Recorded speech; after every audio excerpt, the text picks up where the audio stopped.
നമസ്കാരം. മലയാളി വാർത്ത ഇൻസൈഡിലേക്ക് സ്വാഗതം.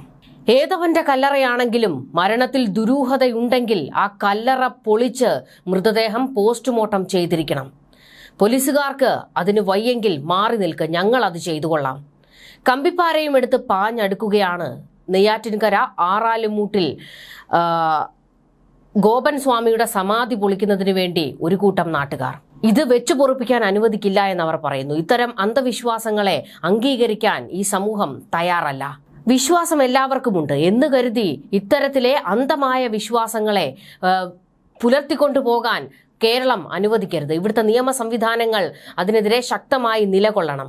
കളക്ടറും പോലീസും ഉൾപ്പെടെ എത്തിയിട്ടും എന്തുകൊണ്ട് നിങ്ങൾക്ക് അതിന് കഴിയുന്നില്ല എന്ന ചോദ്യമാണ് അവിടുത്തെ നാട്ടുകാർ ഉയർത്തുന്നത്. ഇതോടുകൂടി ക്ഷമ നശിച്ച നാട്ടുകാർ പറയുകയാണ്, പോലീസും കളക്ടറും ഒക്കെ മാറി നിൽക്ക്, ഞങ്ങൾ കാര്യങ്ങൾ കൈകാര്യം ചെയ്തോളാമെന്ന്. ഒരു കൂട്ടം മനുഷ്യർ അന്ധവിശ്വാസത്തിനെതിരെ ശക്തമായി പോരാടുന്ന കാഴ്ചയാണ് നെയ്യാറ്റിൻകരയിൽ നമ്മൾ കാണുന്നത്. സത്യം പറഞ്ഞാൽ അവിടുത്തെ ഒരു സ്ഥിതി ഒരു ലഹളയിലേക്ക് വരെ കാര്യങ്ങൾ ചെന്നെത്തുമോ എന്നുള്ള ഒരു ഭീതിക്ക് നടുവിലാണ് ഇപ്പോൾ കാര്യങ്ങൾ നടക്കുന്നത്. കാരണം അവിടുത്തെ നാട്ടുകാരും അതുപോലെ തന്നെ മറ്റൊരു ഭാഗത്ത് ഹിന്ദു സംഘടനകളും പരസ്പരം പോരടിക്കുകയാണ്. ഗോപൻ സ്വാമിയുടെ മൃതദേഹം ആരുമറിയാതെ മറവ് ചെയ്ത സംഭവത്തിൽ ദുരൂഹതകൾ വർദ്ധിക്കുകയാണ്. കല്ലറ പൊളിക്കാൻ അനുവദിക്കില്ലെന്ന നിലപാട് ആവർത്തിച്ചു തന്നെ കുടുംബം നിൽക്കുന്നു. സമാധി പൊളിച്ചാൽ അതിൻ്റെ ശക്തി പോകും, ഹിന്ദു വികാരം വ്രണപ്പെടും. മൃതദേഹം ഡോക്ടർ തൊട്ടാൽ സമാധി കളങ്കപ്പെടും.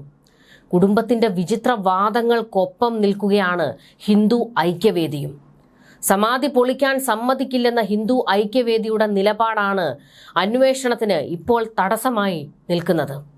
നിയമപരമായി പോകണമെന്നാണ് ഹിന്ദു സംഘടന ഈ കുടുംബത്തോട് പറഞ്ഞിരിക്കുന്നത്. അതായത് പിരികയറ്റി വിടുന്നതിൽ ഹിന്ദു സംഘടനകൾക്ക് വലിയ പങ്കുണ്ട്.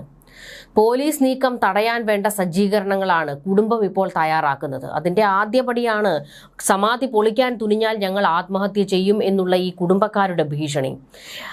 വെളിവില്ലാത്ത ഒരു കുടുംബമാണോ ഇതെന്ന് ചോദിച്ചു പോകുകയാണ്. കാരണം ഇത്രത്തോളം അന്ധവിശ്വാസങ്ങളാണ് ഇവരുടെ തലയ്ക്കുള്ളിൽ കയറിയിരിക്കുന്നത്. അതല്ലെങ്കിൽ ഇവർ ഇതൊരു ആയുധമാക്കുന്നതാണ്. കാരണം ഈ ഗോപൻ സ്വാമിയെ തല്ലിക്കൊന്ന് സമാധി ആക്കിയിട്ട് ഇത് പുറത്തേക്ക് വരാതിരിക്കാൻ ഒരു മതത്തിൻ്റെ കാർഡെടുത്ത് വീശുകയാണ്. മതം പറഞ്ഞാൽ പിന്നെ രണ്ട് ചേരിയായി തിരിഞ്ഞ് ഇവിടെ ബഹളം നടന്നുകൊള്ളുമല്ലോ. ഒന്നെങ്കിൽ അവർ ഈ കുടുംബക്കാർ കൃത്യമായ കളി ഇറക്കുകയാണ്, അല്ലെങ്കിൽ ഇവർക്ക് വെളിവില്ല എന്നുള്ളതാണ് വസ്തുത. നിവർന്നിരുന്ന് മൂക്കുപൊത്തി ശ്വാസം പിടിച്ചിരിക്കുന്ന ഗോപൻ സ്വാമിയെയാണ് ഞാൻ കണ്ടതെന്ന് ഭാര്യയുടെ വാദം. മരുത്വാമലയിലെ ആശ്രമത്തിലെ ഗുഹയിൽ ധ്യാനമിരുന്നു ഗോപൻ സ്വാമി. ഒരാഴ്ച ഭക്ഷണം കഴിച്ചിരുന്നില്ല, ഉച്ചയ്ക്ക് മാത്രമാണ് കഴിച്ചിരുന്നത്. പക്ഷേ മരുന്ന് കൃത്യമായി കഴിച്ചിരുന്നു എന്നും ഭാര്യ പറയുന്നു. അതായത് ഭർത്താവിന് വലിയ സിദ്ധികൾ ഉണ്ട് എന്ന് വരുത്തി തീർക്കാൻ വേണ്ടി ഈ ഗോപൻ സ്വാമിയുടെ ഭാര്യ പറയുന്ന വാദങ്ങളാണിതൊക്കെ. അല്ലെ, ഈ സ്വാമിയാണെങ്കിൽ സമാധി ഇരിക്കാൻ പോകുകയാണെങ്കിൽ പിന്നെ എന്തിനാണ് ഈ ഗോപൻ സ്വാമി കഞ്ഞി കുടിച്ചിട്ട് അതിനുശേഷം BP-യുടെ മരുന്നൊക്കെ കഴിച്ചിട്ട് സമാധിയിൽ പോയിരുന്നത്? അപ്പോൾ ദുരൂഹതകൾ വർദ്ധിക്കുകയാണ്. ഈ കുടുംബം ഒന്നടങ്കം ഇതിന് കൂട്ടുനിൽക്കുകയാണ്. ഇവിടെയാണ് ദുരൂഹതകൾ ഉണ്ട് എന്ന് നാട്ടുകാർ പോലും പറയുന്നത്. പരസ്പര ബന്ധമില്ലാത്ത വിചിത്രമായ വാദങ്ങളൊക്കെ ഈ കുടുംബം നിരത്തിക്കൊണ്ടിരിക്കുകയാണ്. ഇതിന് കൂട്ടുനിന്നു കൊടുക്കുകയാണ് വെളിവില്ലാത്ത മറ്റു ചില സംഘടനകളും. മാധ്യമങ്ങൾ ചോദ്യങ്ങൾ ചോദിക്കുമ്പോൾ ആധികാരികമായി നിന്നങ്ങ് മണ്ടത്തരം പറയുകയാണ് ഈ ഗോപൻ സ്വാമിയുടെ മകൻ എന്ന് പറയുന്ന മറ്റൊരു വെളിവില്ലാത്ത ഐറ്റം. റിപ്പോർട്ടർ TV-യുടെ ചോദ്യം ഇതായിരുന്നു, നിങ്ങൾ പറയുന്നത് ബോഡി പോസ്റ്റ്മോർട്ടം ചെയ്യണ്ട എന്നാണോ? അപ്പോൾ മകന്റെ ഉത്തരം ഇതാണ്, മരിച്ചാലല്ലേ പോസ്റ്റ്മോർട്ടം ചെയ്യേണ്ടതുള്ളൂ, ഇത് സമാധിയല്ലേ. അപ്പോൾ മരിച്ചില്ലേ? ഇല്ലല്ലോ. അപ്പോൾ ജീവനോടെ ഉണ്ടോ? ഇല്ല. സമാധി ആയതല്ലേ, മരിച്ചിട്ടില്ല. എന്തു തരം വെളിവില്ലാത്ത വർത്തമാനങ്ങളൊക്കെയാണ് ഈ മനുഷ്യർ പറയുന്നത്. ഇതിന് കൂട്ടുനിന്ന് കൊടുക്കുന്ന മറ്റു ചിലരുണ്ടല്ലോ, അതിനേക്കാൾ വെളിവില്ലാത്ത കുറെ എണ്ണങ്ങളാണെന്ന് പറയാതെ ഒരു നിവൃത്തിയുമില്ല. ഗോപൻ സ്വാമിയുടേത് കൊലപാതകമാണെന്ന് അദ്ദേഹത്തിന്റെ ഭാര്യയുടെ വാക്കുകളിൽ നിന്ന് തന്നെ വ്യക്തമായി കഴിഞ്ഞിട്ടില്ലേ? അതായത് ആ പോയിന്റ് ഞാൻ ഒന്നുകൂടി നിങ്ങൾക്ക് മുന്നിൽ പറയാം. ഗോപൻ സ്വാമിയുടെ ഭാര്യ പറഞ്ഞത് ഇങ്ങനെയാണ്, നിവർന്നിരുന്ന് മൂക്ക് പൊത്തി ശ്വാസം പിടിച്ചിരിക്കുന്ന ഗോപൻ സ്വാമിയെയാണ് ഞാൻ കണ്ടതെന്ന്. അപ്പോൾ ഈ സമാധിയിൽ കൊണ്ടിരുത്തുമ്പോൾ ഈ ഗോപൻ സ്വാമിക്ക് ജീവൻ ഉണ്ടായിരുന്നു, മൂക്ക് പൊത്തി പിടിച്ചാണ് അതിനകത്തിൽ ഇരുന്നതെന്ന്, എന്നിട്ട് സ്ലാബ് ഇട്ട് മൂടുകയായിരുന്നുവെന്ന്. അത് കൊലപാതകമാണ്. അത് മനസ്സിലാക്കാൻ പോലും ബുദ്ധിയില്ലാത്ത മനുഷ്യരായി തീർന്നിരിക്കുകയാണോ ഇവരെന്നൊക്കെ ചോദിക്കാതെ നിവർത്തിയില്ല. മാത്രമല്ല ഇപ്പോൾ ഗോപൻ സ്വാമിയുടെ പഴയകാല ചരിത്രമൊക്കെ കുത്തിപ്പൊക്കിയിട്ടുണ്ട്. ആള് സ്വാമിയൊന്നുമല്ല, ഒരു ചുമട്ട് തൊഴിലാളി ആയിരുന്നു എന്നുള്ള വിവരങ്ങളൊക്കെ തന്നെ പുറത്തേക്ക് വന്നിട്ടുണ്ടല്ലോ. ഇത് മാത്രമല്ല, ഈ ഗോപൻ സ്വാമിയുടെ സമാധി പോസ്റ്റർ അടിച്ചതിലും ദുരൂഹതയുണ്ടെന്ന് പോലീസ് പറയുകയാണ്. എവിടെ നിന്നാണ് പോസ്റ്റർ തയ്യാറാക്കിയത് എന്നതിൽ മക്കൾ വ്യക്തമായ ഉത്തരം നൽകുന്നില്ല എന്ന് പോലീസ് പറയുന്നു. പോസ്റ്റർ നേരത്തെ തന്നെ തയ്യാറാക്കിയതായും സംശയിക്കുന്നതായി പോലീസ് വ്യക്തമാക്കി. സമാധി തുറക്കുന്നതിൽ ജില്ലാ ഭരണകൂടത്തിന്റെ തീരുമാനം എന്തായാലും ഉണ്ടാകും. വീട്ടുകാർ ശക്തമായി പ്രതിഷേധിച്ചതോടെ സമാധി പൊളിക്കുന്ന നടപടി താൽക്കാലികമായി കഴിഞ്ഞ ദിവസം ഒന്ന് നിർത്തിവെച്ചിരുന്നല്ലോ. ഇതോടുകൂടി ഈ കുടുംബക്കാർ കരുതിയത് പോലീസും ഭരണകൂടവുമെല്ലാം ഭയപ്പെട്ട് പിന്മാറിയെന്നാണ്. ഒരു തരത്തിലും ഭയപ്പെട്ട് പിന്മാറുന്ന ഒരു നീക്കം ഇതിൽ ഉണ്ടാകരുത്. ഉറപ്പായും ആ സമാധി പൊളിക്കണം, പോസ്റ്റ്മോർട്ടം നടത്തണം. പോസ്റ്റ്മോർട്ടം ചെയ്തെങ്കിൽ മാത്രമേ ഗോപൻ സ്വാമിക്ക് എന്താണ് സംഭവിച്ചത് എന്ന് മനസ്സിലാകൂ. ഇവിടെയാണ് ആ നാട്ടുകാരുടെ ചിലർ, അതായത് പോസ്റ്റ്മോർട്ടം നടത്തണം എന്നുള്ള ആവശ്യവുമായി രംഗത്തേക്ക് വരുന്ന ആ മനുഷ്യർ ഒരു വലിയ വെളിച്ചമാകുകയാണ്. കാരണം തലയ്ക്കകത്ത് ആൾതാമസമുള്ള കുറച്ചെങ്കിലും പേർ ഇപ്പോഴും ബാക്കിയുണ്ടല്ലോ എന്നുള്ളതാണ് ഒരു ആശ്വാസം. കാരണം അവർ ആവശ്യപ്പെടുന്നത് ഗോപൻ സ്വാമി കിടപ്പ് രോഗിയായിരുന്നു, അങ്ങനെ ഒരാൾ എങ്ങനെ സമാധിയിൽ പോയിരുന്നു, അത് ഞങ്ങൾക്ക് ദഹിക്കുന്നതല്ല. ഞങ്ങളുടെ സ്ഥലത്ത് നടന്ന ഒരു ദുരൂഹമായ മരണമാണ്. അതിൻ്റെ വസ്തുത എന്താണെന്ന് പുറത്തേക്ക് കൊണ്ടുവരേണ്ടത് ഞങ്ങളുടെ കൂടി ആവശ്യമാണ്. അതുകൊണ്ട് ഈ കുടുംബത്തിൻ്റെയും ഇതുപോലെയുള്ള ഹിന്ദു ഐക്യവേദി പോലുള്ള സംഘടനകളുടെയും വാക്കും കേട്ട് ഭരണകൂടം പിന്നോട്ട് മാറിയാൽ ഞങ്ങൾ മുന്നിട്ടിറങ്ങും എന്നാണ് അവർ ആവശ്യപ്പെട്ടിരിക്കുന്നത്. അവർ പറഞ്ഞിരിക്കുന്നത് പലരും ഞങ്ങൾ ഈ സമാധി പൊളിക്കും എന്ന് പറഞ്ഞ് കമ്പിപ്പാരയും വടിയും കമ്പും ഒക്കെ പെറുക്കിയെടുത്ത് രംഗത്തേക്ക് ഇറങ്ങുന്ന ഒരു അവസ്ഥ ഉണ്ടായിട്ടുണ്ട്.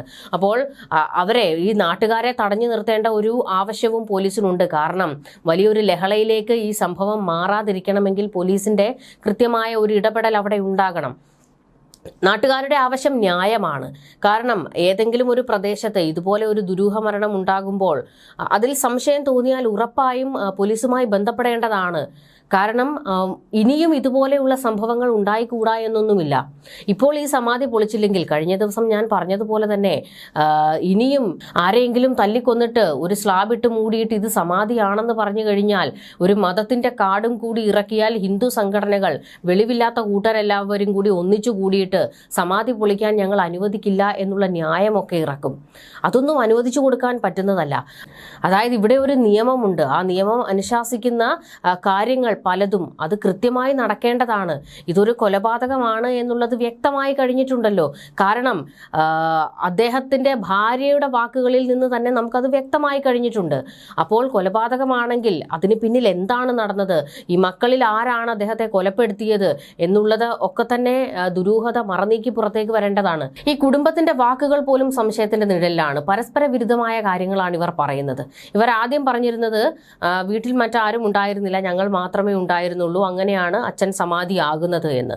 എന്നാൽ ഇപ്പോൾ ഒരു വാക്കുകൾ പുറത്തേക്ക് വന്നിരിക്കുന്നത് അച്ഛൻ സമാധിയാകുന്നതിന് മുൻപ് 2 പേർ വീട്ടിൽ വന്നിരുന്നു എന്ന്. അതാരാണ്, അവരെന്തിനു വേണ്ടിയാണ് വീട്ടിലേക്ക് വന്നത്, ഇക്കാര്യങ്ങളിലൊക്കെ വ്യക്തത വരുത്തേണ്ടത് ആവശ്യമാണല്ലോ. നമുക്കറിയാം നമ്മുടെ പത്തനംതിട്ടയിൽ നടന്ന സംഭവം നരബലി, അത് ഒറ്റപ്പെട്ട ഒരു ഏരിയയിൽ ഒരു വീട്. ആ വീട്ടിലാണ് നരബലി എന്ന ഏറ്റവും ക്രൂരമായ പൈശാചികമായ ഒരു സംഭവം നടന്നത്.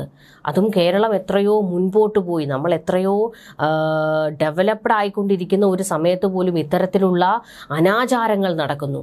ആരും അറിഞ്ഞിരുന്നില്ല, ആ പ്രദേശത്തുള്ളവർ പോലും ആരും തന്നെ അറിഞ്ഞില്ല അത്തരത്തിലൊരു ക്രൂരമായ കൊലപാതകങ്ങൾ അവിടെ നടന്നു എന്നുള്ളത്. പക്ഷേ പിന്നീട് അത് പുറത്തേക്ക് വന്നപ്പോൾ ആ ചുറ്റുപാടുമുള്ളവർ പോലും ഭയപ്പെട്ടു, ഞങ്ങളുടെ അടുത്താണോ ഇത്തരത്തിലൊരു സംഭവം നടന്നത് എന്നുള്ള ഭീതി. അതുപോലെ തന്നെയാണ് ഈ ഗോപൻ സ്വാമിയുടെ കുടുംബവും. അതായത് ആ കുടുംബം കണ്ടാൽ തന്നെ, ആ ഒരു ഏരിയ കാണുമ്പോൾ തന്നെ ഭയപ്പാട് തോന്നുന്നു എന്നാണ് നമ്മുടെ റിപ്പോർട്ടർ അവിടെ ചെന്ന് നിന്ന് റിപ്പോർട്ട് ചെയ്തതിന് ശേഷം പറഞ്ഞത്. അതായത് ഒരു കോമ്പൗണ്ട്, ചുറ്റും കുറേ സ്ഥലങ്ങൾ, അടുത്തടുത്തായിട്ട് വീടുകളൊന്നുമില്ല. ഇവിടെ ഒരു ക്ഷേത്രമുണ്ട്, അവിടെ ശിവപ്രതിഷ്ഠയാണുള്ളത്. ഈ കുടുംബം മറ്റാരുമായും ഒരു തരത്തിലുമുള്ള അടുപ്പവും വെച്ചു പുലർത്താത്തവരാണ്. ഈ ഗോപൻ സ്വാമി മാത്രമാണ് അയലത്തുകാരുമായിട്ടൊക്കെ കുറച്ചെങ്കിലും ഒരു സംസാരവും കാര്യങ്ങളും ഒക്കെ ഉണ്ടായിരുന്നത്. ഗോപൻ സ്വാമി പാവമായിരുന്നു എന്ന് അവിടുത്തെ ചില ആൾക്കാരൊക്കെ പറയുന്നുമുണ്ട്. പക്ഷേ പെട്ടെന്ന് അദ്ദേഹം സമാധിയാകുന്നു എന്ന് കേൾക്കുന്നു. അത് മാത്രമല്ല, ഈ ഗോപൻ സ്വാമി വയ്യാതെ കിടക്കുന്ന സമയത്ത് അദ്ദേഹത്തെ കാണാനായി അയൽവക്കത്തുള്ളവരൊക്കെ ആ വീട്ടിലെത്തുമ്പോൾ ആ വീട്ടുകാർ അടുപ്പിക്കുന്നില്ല, അവരെ അകത്തേക്ക് കയറാൻ അനുവദിക്കുന്നില്ല. നിങ്ങൾ പൊക്കോളൂ എന്നൊക്കെ പറഞ്ഞ് ആ അയൽക്കാരെ ഓടിച്ചു വിടുന്ന ഒരു സമീപനമാണ് ഇവരുടെ ഭാഗത്ത് നിന്നൊക്കെ ഉണ്ടായിട്ടുള്ളത്. അപ്പോൾ എന്തൊക്കെയോ ദുരൂഹമായ കാര്യങ്ങൾ ഇതിന് പിന്നിൽ നടന്നിട്ടുണ്ട് എന്നുള്ളത് വ്യക്തമാണ്. അതിലൊക്കെ തന്നെ ഒരു വ്യക്തത വരണമെങ്കിൽ കൃത്യമായ അന്വേഷണം നടക്കണമല്ലോ. ആ അന്വേഷണം നടക്കണമെങ്കിൽ ആ കല്ലറ പൊളിക്കണം.